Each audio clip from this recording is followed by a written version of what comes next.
The steam rising from the Hakone Onsen's ancient wooden pools wreathed around Rhys as he idly rolled his prayer beads between his fingers. 13 pearlescent spheres, usually radiating a comforting warmth, now thrummed with an unusual energy against his skin. All right, I know it's been a long journey," he murmured to the beads, drawing a curious look from an older gentleman relaxing nearby. "But you're the ones who insisted on this detour, remember?" The mountain resort seemed an odd place for his current assignment, yet the beads had been unwavering. Their guidance, though often unorthodox, had never steered him wrong. The sliding door to the outdoor pool hissed open, and Rhys's world tilted on its axis. She moved with fluid grace, her silhouette a breathtaking composition of curves veiled by steam and the soft glow of starlight. Her skin, a captivating shade of cerulean, shimmered in the lantern light, contrasting vividly with the flowing waves of her coral-colored hair. But it was her eyes that held him captive, pools of amethyst, brimming with equal parts mystery and allure. The beads around his neck grew noticeably warmer, bordering on uncomfortable. "Easy there," he whispered, stroking them absently. "Don't get your circuits in a twist." The azure-skinned woman's gaze met his, a knowing smile gracing her lips as she entered the water. "Do you often converse with your accessories?" Her voice, playful and melodic, sent a shiver down his spine. "Only when they answer back," Rhys replied, forcing himself to hold her gaze rather than let it wander over her captivating form. The beads vibrated with what he interpreted as disapproval. She glided closer, and Rhys noticed how the other bathers seemed to drift away, leaving them in a private haven of steam and shadows. "I'm Lyra," she offered, settling onto a submerged stone bench nearby. "And you're intriguing." "That's a new one," Rhys chuckled. "Usually, it's strange or possibly delusional." He offered her his most charming smile. "Rhys." "Just Rhys." One perfectly sculpted eyebrow arched upward. The beads tightened subtly around his neck, a silent caution. "Just Rhys," he confirmed. "Though I'm more curious about how a cerulean siren like yourself ended up in a traditional Japanese onsen." Lyra's laughter chimed like crystal bells. "Would you believe I'm here for a genuine cultural immersion?" "About as much as you'd believe I'm here for the therapeutic minerals," Rhys countered. "And what are you here for, just Rhys?" Lyra leaned forward, sending ripples across the water's surface. The beads grew almost scorching against his skin. He resisted the urge to fidget, knowing it would only amplify their reaction. "Would you believe divine guidance from my chatty necklace?" Her amethyst eyes sparkled with amusement. "Actually," she mused, studying the beads with an intensity that made him want to shield them, "I just might." "Family heirloom," he said quickly. Technically not a lie. His cousin had entrusted them to him. "My cousin gave them to me." "Family," Lyra echoed. Something flickered across her face. Recognition? Intrigue? "They must miss you terribly." The beads pulsed sharply, and for a fleeting moment, Rhys saw Anya's face the night he left, not anger, not disappointment, just a quiet understanding as she pressed the beads into his hand. He pushed the memory away. "What makes you think they miss me?" Lyra's smile took on a playful edge. "Because, just Rhys, people only run this far from something they care about." The beads practically buzzed with warning now. Rhys stood abruptly, water cascading off him. "Maybe I just prefer the view here better." "The view is certainly improving," Lyra purred, her appreciation undisguised. Rhys felt heat rise in his cheeks, unrelated to the hot springs. "I should go." "It's getting late." "It's barely sunset," Lyra observed. "And I was just about to suggest dinner." The beads went suddenly, ominously cold against his skin. Every instinct, honed by years of living on the edge, screamed danger. Yet something else, something deeper and far more reckless, made him hesitate. "Dinner sounds interesting." He echoed her earlier assessment of him, a slight smirk playing on his lips. Lyra rose from the water, the movement as fluid as smoke. Rhys couldn't help but notice how the water clung to her cerulean skin like scattered jewels. The beads felt like ice now. "I don't suppose I could convince you this is a terrible idea," he muttered to them. Still chatting with your necklace? Lyra called over her shoulder as she wrapped herself in a yukata. You know, most men would be more focused on talking to *me star. Rhys watched her disappear into the changing room, already knowing he would follow, despite every warning his mysterious companion was sending. Yeah, well, he sighed, most men don't have a jealous artifact from one of the galaxy's most powerful families clinging to their neck. The beads only responded with a sullen pulse of cold, a clear indication that he was going to regret this later. But as he watched Lyra's silhouette through the rice paper screen, Rhys couldn't bring himself to care. Sometimes, he reflected, the most dangerous missions weren't the ones you were assigned. They were the ones you walked into, eyes wide open, knowing full well you were probably making a mistake. He touched the beads one last time. Don't worry, he whispered. I haven't forgotten my promise. But even you have to admit, she reminds me of home. The beads remained stubbornly silent as he followed Lyra into what he strongly suspected would be either the best or the worst decision of his already complicated life. The soft glow of the Hakone Onsen's lanterns reflected in the steam rising from the ancient wooden pools as Finnegan absently rolled his prayer beads. 13 smooth spheres, usually a source of quiet warmth, now vibrated against his skin with an unfamiliar energy. I hear you, he muttered, drawing a sidelong glance from a nearby gentleman enjoying the tranquility. You've been making your point for the last few hours. But seriously, a mountain resort? The assignment had seemed straightforward, yet the beads had insisted on this detour. Their guidance, while occasionally eccentric, had proven reliable in the past. The sliding door to the outdoor pool hissed open, and Finnegan's breath hitched. She moved with an ethereal grace, a vision of flowing curves veiled by steam and the faint glow of starlight. Her skin, a striking shade of sapphire, shimmered in the lantern light, a stark contrast to the cascading waves of her rose-gold hair. But her eyes, pools of deep violet, held a captivating mix of intrigue and secrets. The beads around his neck grew noticeably hotter, almost burning.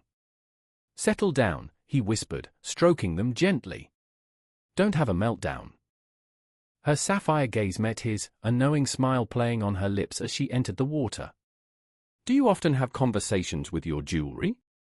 Her voice, melodic and playful, sent a shiver down his spine. Only when it answers back, Finnegan replied, forcing his gaze to remain on her face, rather than exploring the captivating lines of her form. The beads vibrated in what he interpreted as a disapproving hum. She glided closer, and Finnegan noticed the other bathers subtly shifting away, leaving them in a private sanctuary of steam and shadows. I'm Seraphina, she offered, settling onto a submerged stone bench. And you're intriguing. That's a first, Finnegan chuckled. Usually, it's a peculiar, or possibly unstable the dot. He offered his most disarming smile. Finnegan. Just Finnegan. One perfectly arched eyebrow lifted. The beads tightened subtly around his neck, a silent warning. Just Finnegan, he confirmed. Though I'm far more curious about how a sapphire-skinned siren like yourself found her way to a traditional Japanese onsen. Seraphina's laughter chimed like delicate bells. Would you believe I'm on a quest for authentic cultural immersion? About as much as you'd believe I'm here for the restorative minerals, Finnegan countered. And what are *U* here for, just Finnegan? Seraphina leaned forward, sending ripples across the water's surface. The beads grew almost unbearably hot against his skin. He fought the urge to fidget, knowing it would amplify their reaction. Would you believe divine guidance, from my loquacious necklace? Her violet eye sparkled with amusement. Actually, she mused, studying the beads with an intensity that made him want to shield them, I just might. A family keepsake, he said quickly. Technically, it wasn't a lie. His mentor had entrusted them to him. My mentor gave them to me. Family, Seraphina echoed. Something flickered across her face, recognition? Curiosity? They must miss you terribly. The beads pulsed sharply, and for a fleeting instant, Finnegan saw Ilara's face the day he left, not anger, not disappointment, just a quiet acceptance as she placed the beads in his hand. He pushed the memory away. What makes you think they miss me? Serafina's smile took on a teasing edge. Because, just Finnegan, people only travel this far from something they hold dear. The beads vibrated with a distinct warning. Finnegan stood abruptly, water sheeting off him. Maybe I just appreciate the scenery here more. The scenery is definitely improving, Serafina purred, her appreciation evident. Finnegan felt a warmth creep up his neck, unrelated to the hot springs. I should leave. It's getting late. It's barely dusk, Serafina observed. And I was just about to suggest we have dinner. The beads turned suddenly, ominously cold against his skin. Every instinct, honed by years of living on the razor's edge, screamed danger. But something else, something deeper and far more impulsive, gave him pause. Dinner sounds interesting. He echoed her earlier assessment of him, a slight smirk playing on his lips. Serafina rose from the water, the movement fluid as smoke. Finnegan couldn't help but notice how the water clung to her sapphire skin like scattered gems. The beads felt like ice. I don't suppose I could persuade you this is a terrible idea, he muttered to them. Still conversing with your necklace? Serafina called over her shoulder as she wrapped herself in a yukata. You know, most men would be more focused on talking to *me star. Finnegan watched her disappear into the changing room, already resigned to following, despite every warning his enigmatic companion was sending. Yeah, well, he sighed, most men don't have a possessive artifact from one of the galaxy's most influential families attached to their neck. The beads only responded with a sullen pulse of cold, a clear indication that he would regret this later. But as he watched Serafina's silhouette through the rice paper screen, Finnegan couldn't bring himself to care. Sometimes, he reflected, the most perilous missions weren't the ones assigned. They were the ones you chose, eyes wide open, knowing you were probably making a mistake. He touched the beads one last time. Don't worry, he whispered. I haven't forgotten my promise. But even you have to admit, she feels like home. The beads remained stubbornly silent as he followed Serafina into what he strongly suspected would be either the best or the worst decision of his already complicated life. 3 days after their escape, a jarring pulse from the beads jolted Caleb awake. They throbbed against his skin, frantic and urgent. Something's wrong, their feminine voice whispered, the patterns are shifting. Beside him, Tara stirred. What is it? She murmured sleepily. Before he could answer, Luna's encrypted transmission crackled through the ship's comm system. They're coming. Father's activated the Archon protocol. Tara's face paled. No, she breathed, he wouldn't. He would, the beads confirmed grimly, we can feel it. What's the Archon protocol? Caleb asked, already dreading the answer. It's a failsafe, Tara explained, her hands already flying over the ship's controls. A way to track Legion blood anywhere in the galaxy. My father, he had it implanted in all his children at birth. The beads pulsed with understanding. That's why they let us escape, Tara whispered, her voice barely audible. They were never tracking the ship. They were tracking *me star.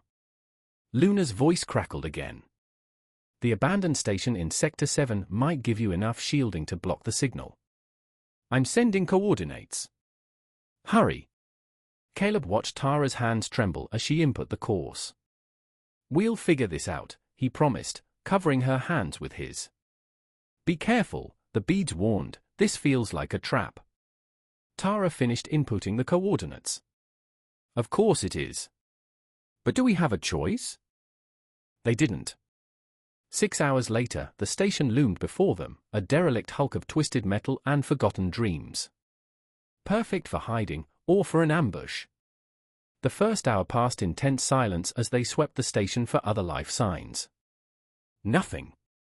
Maybe we actually caught a break, Caleb suggested, trying to lighten the mood.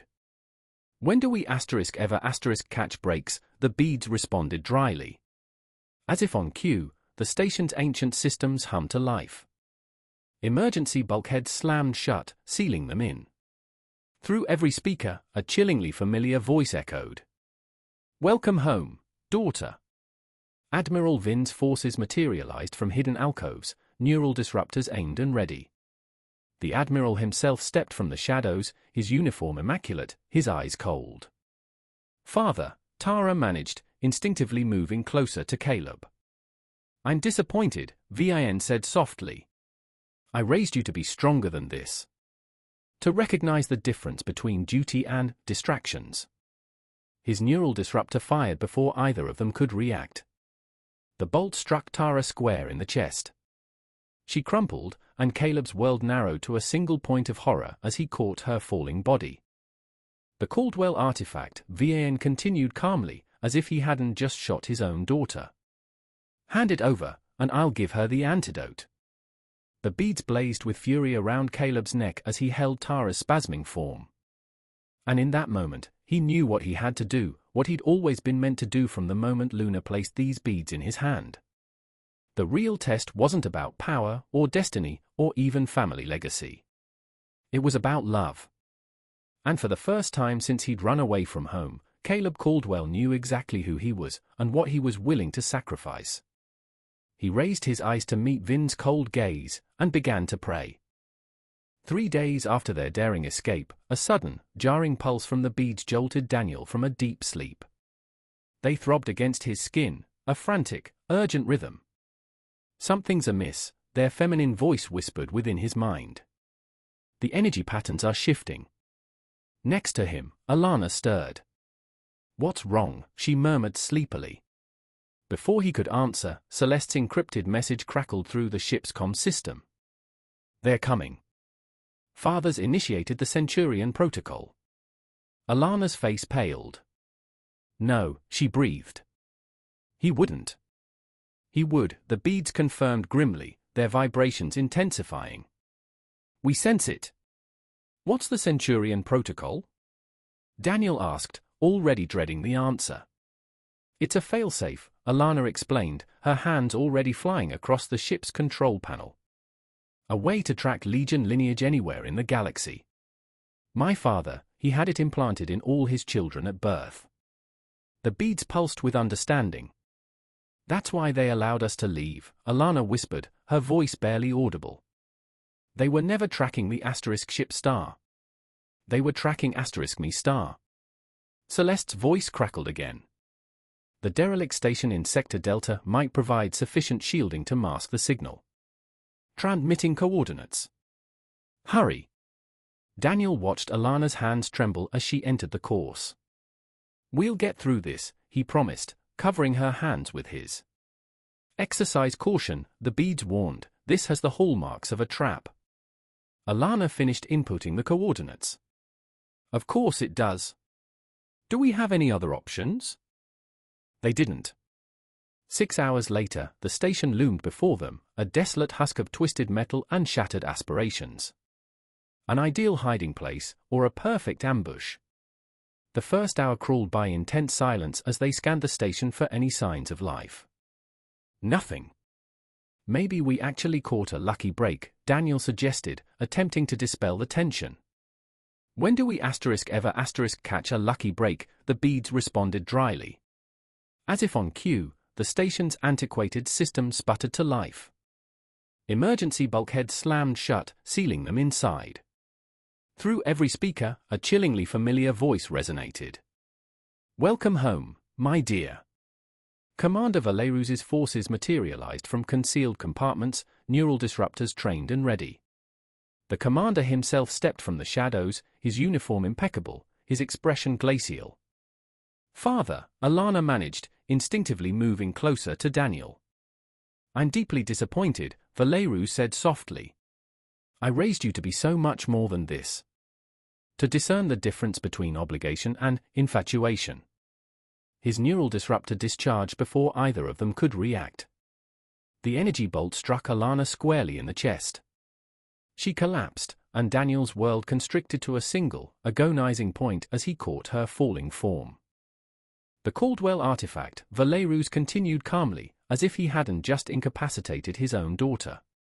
"Surrender it, and I will provide the counter-agent." The beads blazed with fury against Daniel's skin as he held Alana's trembling body. And in that moment, he knew what he had to do, what he had been destined to do from the moment Celeste entrusted him with these beads. The true trial wasn't about wielding power, or fulfilling destiny, or even upholding a family legacy. It was about love. And for the first time since he had fled his family, Daniel Caldwell understood exactly who he was and what he was willing to sacrifice. He met Valerus's icy gaze and began to pray. 2 years had passed since the derelict station, 2 years of stolen moments and whispered secrets under alien suns. Tara, bathed in the golden light of Paradiso 4's twin suns, floated in the crystalline waters, the peace doing little to diminish the vibrant blue of her skin. On the shore, Daniel watched her, the silent beads a constant presence around his neck. They hadn't spoken since that day, their energy spent, their voice gone, but he couldn't bring himself to part with them. Lost in thought again? Tara called, her violet eye sparkling with amusement. Come join me, the water's perfect. I wasn't brooding, Daniel protested, wading into the warm water. I was appreciating the view. She swam to him, her movements as fluid and graceful as ever, her arms wrapping around his neck. 2 years, she murmured against his lips, and you still look at me like that first day in the onsen. Some views never get old, he replied, their kiss deepening, a familiar mix of passion and danger. The moment shattered as the air ripped open, a vortex of swirling energy appearing between them. Out stepped Luna Caldwell, as composed as ever, followed by a tall, silver-haired man Daniel assumed to be Nord. Luna sighed, averting her eyes. Honestly, you too. Could you possibly be wearing any less? Daniel and Tara scrambled for the shore, dignity warring with practicality as they reached for discarded clothing. Luna, Daniel managed, pulling on his pants while Tara wrapped herself in a robe. What are you? A plasma bolt screamed through the portal, cutting him off and forcing them to duck. No time, Nord said curtly. They tracked the jump signature. We're here to deliver news. We're getting married, Luna announced, as if discussing the weather. What? Daniel froze mid-button. Little Ustra? But she's barely 22 now, dear brother, Luna smirked. The ceremony's in a month, at the estate. Another plasma bolt erupted through the portal, which Luna casually deflected. Mother insisted I find you. Father wants to meet your future wife. Tara's eyebrows shot up. Future wife, she repeated, her voice laced with a dangerous edge. Luna's smirk widened.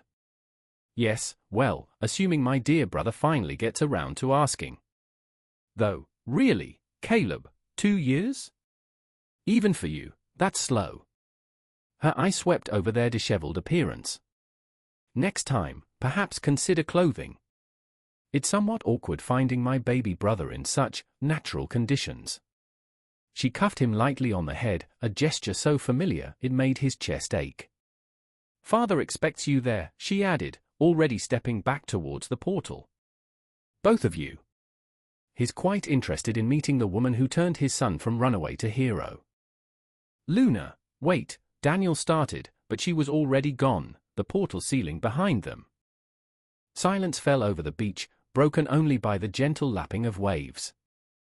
So, Tara said finally, her voice deceptively calm. Future wife?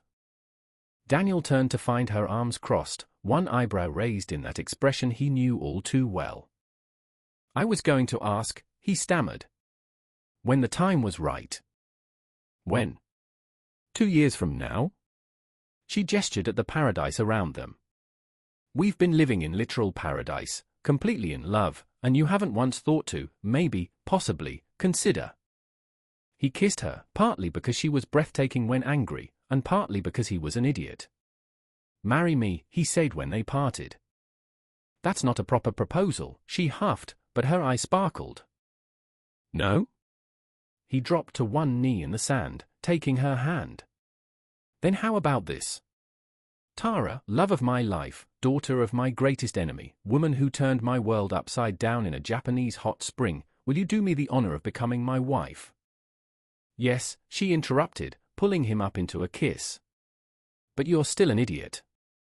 You're idiot, he corrected, glancing at the space where the portal had been.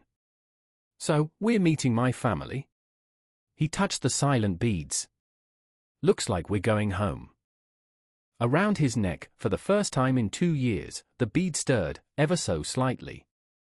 About time, whispered a familiar voice, so faint he might have imagined it. Tara's smile turned wicked. Should I pack clothes, or will your family appreciate the natural approach as much as Luna did? You're never going to let me live this down, are you?